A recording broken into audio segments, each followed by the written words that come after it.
Taylor Swift may have a past rep for her famous relationships, but what we really should be focusing on is her impressive real estate portfolio. With penthouses, mansions, and beach abodes from coast to coast, T Swift's homes are enough to make anyone jealous.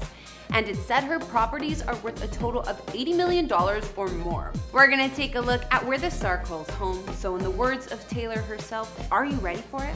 In these videos, we don't reveal any addresses, and even though I've done a house tour of my own place, please do not show up at any private residences because it's not safe for anyone. Taylor Swift is a singer-songwriter whose music and songwriting, which is usually inspired by her personal experiences, has received a ton of praise over the years. Not only is Taylor one of the best-selling music artists of our time, she's also one of the world's highest-paid celebrities with an estimated net worth of about $365 million. T Swift is also a queen of reinventing herself, so it should come as no surprise her real estate portfolio is similar. She's lived in cool California homes to sprawling New York City penthouses and everywhere in between, but no matter the home, she's never gone out of style. Hey everyone, I'm Kara the Vampire Slayer, bringing you another exclusive house tour here on Famous Entertainment, this one checking out the epic real estate of Taylor Swift. If you haven't already, be sure to subscribe and ring that bell for notifications because we post brand new videos daily. As always, you can follow me on Instagram to chat, and now let's get into this video.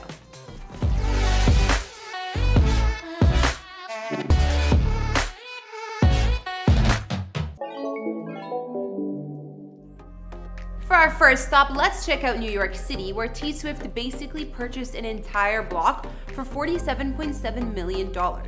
Her first spot in the big city was made back in 2014 when she bought two neighboring penthouses in the Tribeca neighborhood for $19.95 million. Then in 2018, Taylor also snagged the second floor complex in the same building for almost $10 million, which spans over 3,500 square feet of space. The Tribeca duplex has a beautiful design to the interiors by the looks of it, and there were amazing features like an indoor pool. The master suite here boasts floor-to-ceiling windows with Manhattan city views, but we can see each bedroom actually had its very own charm and unique furnishings. I love the old world touches throughout this space, which we can see in the chandeliers, headboards, and more. The informal dining room also has full walls of windows on one side, while there's also a pass-through window to the attached kitchen, which offers stainless steel appliances. Elsewhere, there's a double-height living room with a fireplace and ornate chandelier, and a cozier den has yet another fireplace and beamed ceilings overhead.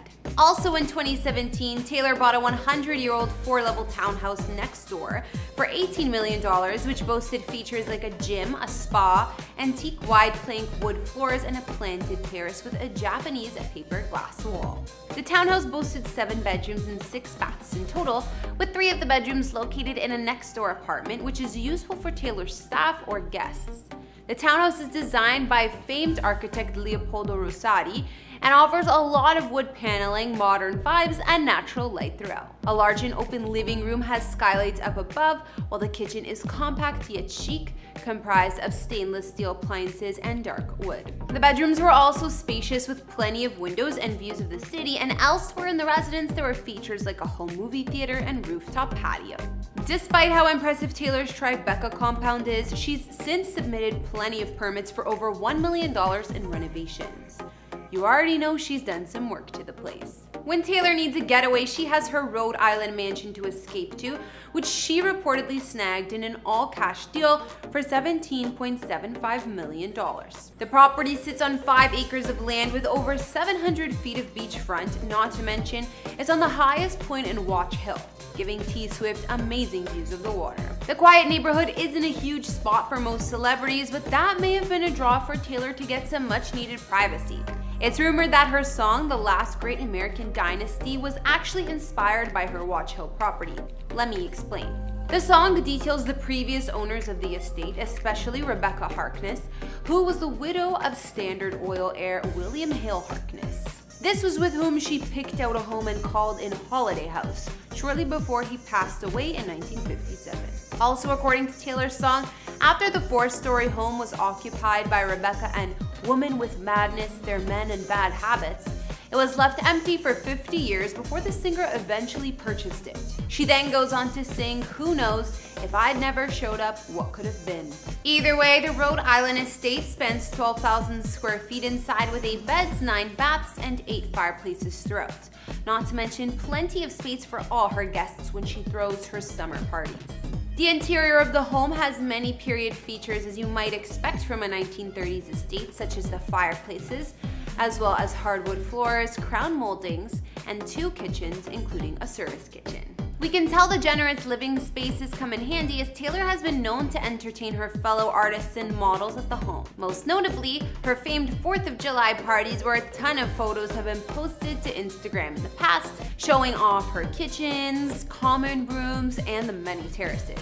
Being a Nashville native, of course, T Swift also owns property here. One of her first ever real estate purchases was in 2009 when she bought a penthouse on Nashville's Music Row for $1.9 million, which spans over 3,200 square feet of space. It's a corner unit with 3 bedrooms and 4.5 bathrooms over 2 levels. Penthouse is located at the Adelicia complex and offers soaring ceilings and plenty of floor-to-ceiling windows overlooking the city views. Other amenities in the building itself include a heated Olympic-length pool, gym, and a personal trainer. Not to mention, when we've caught glimpses inside Taylor's apartment, here the design was surprisingly unique. It was playful and girly with vibrant splashes of color. Taylor also owns another estate in Nashville, her mansion in the Forest Hills neighborhood. The Greek Revival estate was built in 1934 by the ambassador to Denmark at the time, and the main home spans 5,600 square feet with 4 beds and 4 baths. Known as the Northumberland Estate, Taylor snagged the property in 2011 for $2.5 million, but these days it would likely be worth double. The home includes vaulted ceilings, marble fireplaces, and classic touches throughout, while outside you'll find a pool and a detached 2,000 square foot guest house. Taylor loves spending time in Nashville as it's also where she launched her music career, and she claims to love the laid-back vibe and being able to go out to the store without swarms of paparazzi. While T Swift spends much of her time on the East Coast, she still has an LA pad to retreat to. In 2018, Taylor sold 2 of her properties in Beverly Hills, a Cape Cod-style cottage for $4 million and a smaller single-story guest house property for just under $3 million. However, she did hang on to one West Coast property, a 1934 Georgian Revival estate she bought for $25 million back in 2015. This mansion formerly belonged to Hollywood producer Samuel Goldwyn until Taylor purchased it, and it spans 10,982 square feet of space. Inside, this home boasts 7 bedrooms, 8 bathrooms, as well as an old Hollywood vibe throughout. Some features include a gorgeous dining room where Sam Goldwyn and his wife used to host star-studded dinner parties with other legends like Charlie Chaplin and Clark Gable, as well as a private screening room as you'd expect. On the grounds of the estate, there's a pool, cabana, tennis court, covered patio, and plenty of gardens. Most recently, T Swift gained approval from the Beverly Hills Cultural Heritage Commission to turn the estate into a historic landmark, and she started to restore it after this. Alright, now we've taken a look at Taylor Swift's amazing real estate, so I think that brings this house tour to an end. We got to look at her multiple New York City properties she's basically combined into one. Her Rhode Island vacation mansion, Nashville home, and more. It's so hard to choose a favorite. I love the triplex in New York City that had the indoor pool and the vintage designed rooms, as well as the Rhode Island vacation mansion and the Hollywood estate. All of them had such charm and personality. I really can't choose a favorite. All I can say is that T Swift has got some amazing taste in homes. Be sure to let me know which of her multiple mansions you guys would choose to live in most of all down in the comments. Thanks for watching. Don't forget to follow me on Instagram, and I will see you all in the next video. Bye!